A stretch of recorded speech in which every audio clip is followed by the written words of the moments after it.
Go yard. I got so much motherfucking design on right now. Assalamualaikum warahmatullahi wabarakatuh. Salam, Om Swastiastu, nama budaya, salam kebajikan, salam. Perkenalkan, nama saya Tambali Syafaluddin dengan NIM 13121300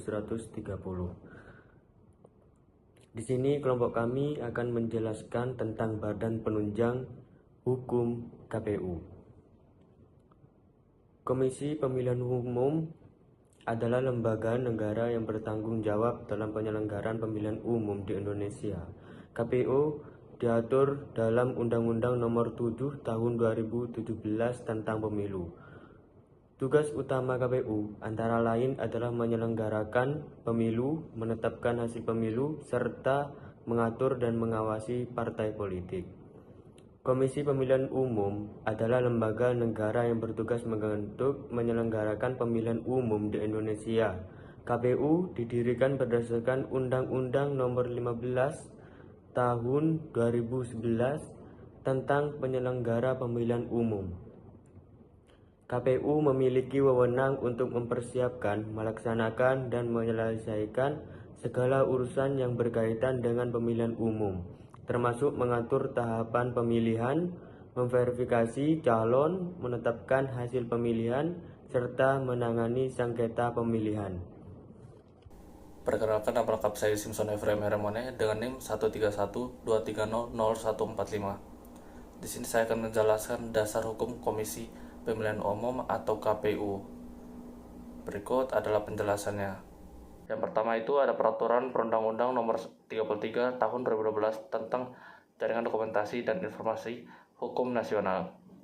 Jaringan Dokumentasi dan Informasi Hukum Nasional atau JDHIN adalah wadah pendayagunaan bersama atas dokumen hukum secara tertib, terpadu, dan berkesinambungan serta sarana pemberian pelayanan informasi hukum secara lengkap, akurat, mudah, dan cepat.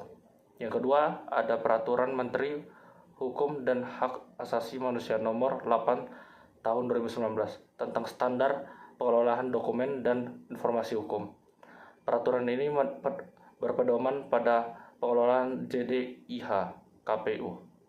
Yang ketiga, ada Keputusan Komisi Pemilihan Umum Nomor 184 tentang Programan Penyusunan Rancangan Peraturan Pemilihan Umum tahun 2021.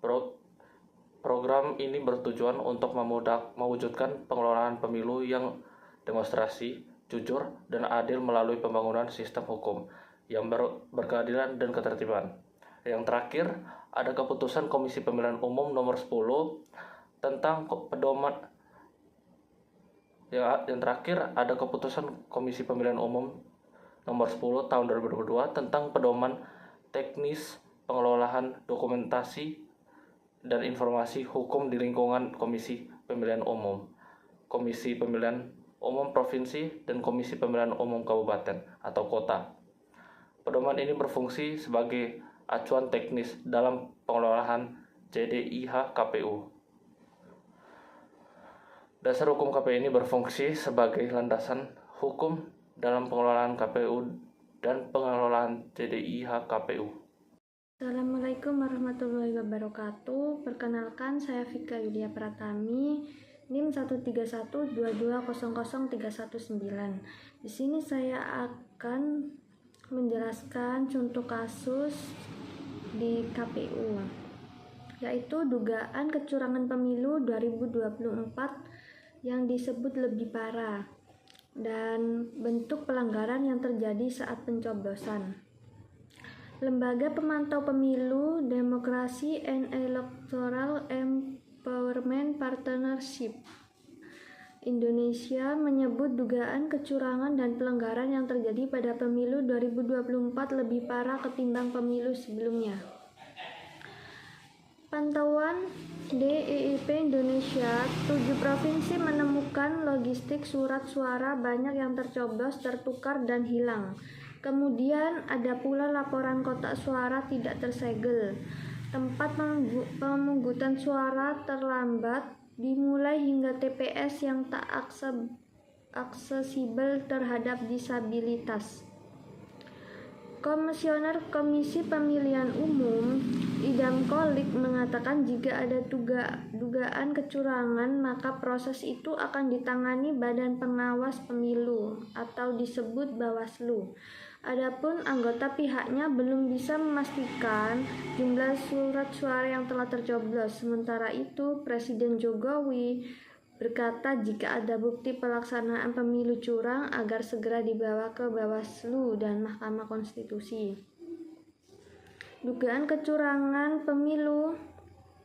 Lembaga Pemantau Pemilu Demokrasi and Electoral Empowerment Partnership Indonesia menyebut dugaan kecurangan dan pelanggaran yang terjadi pada pemilu 2024 lebih parah ketimbang pemilu sebelumnya.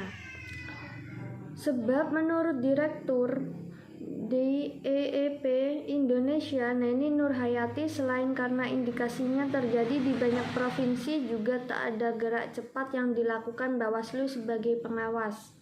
Padahal insiden kecurangan atau pelanggaran pemilu akan berdampak pada kepercayaan publik atas pelaksanaan pemilu. Ini berkaitan dengan kepercayaan publik kepada penyelenggara pemilu makin terkikis. Ibu Neni kepada BBC News Indonesia. Pantauan di DEEP Indonesia di 7 provinsi antara lain Jawa Barat, Papua Barat Daya, Jawa Timur, Sumatera Utara, Sulawesi Selatan, Gorontalo, dan Lampung menemukan masalah logistik kembali terulang. Surat suara sudah dicoblos. Dugaan kecurangan berupa surat suara yang sudah tercoblos menjadi temuan terbanyak ketiga DEEP Indonesia setelah kasus suara kurang dan tertukar. Dari hasil investigasinya di Kabupaten Garut, Jawa Barat, surat suara yang telah dicoblos itu ketahuan ketika petugas KPPS sedang mendistribusikan surat suara, kotak suara, dan lainnya.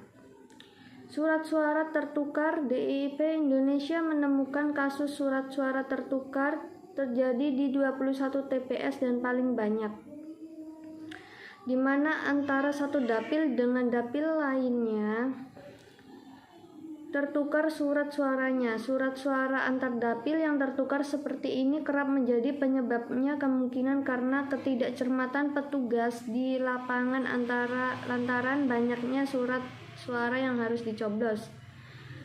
Surat suara kurang, hilang, rusak, kejadiannya kurang surat suara untuk pemilihan presiden banyak terjadi di Kabupaten Bandung, Jawa Barat.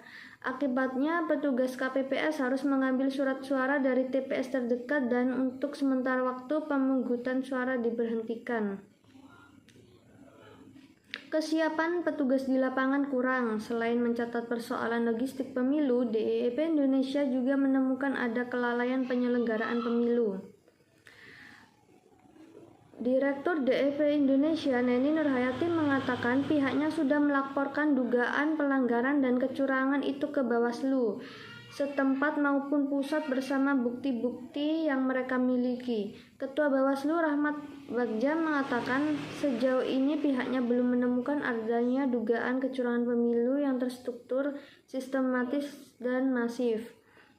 Sementara itu, jajarannya sedang mengusut dugaan kecurangan pemilu berupa surat suara yang tercoblos sebelum pemungutan suara.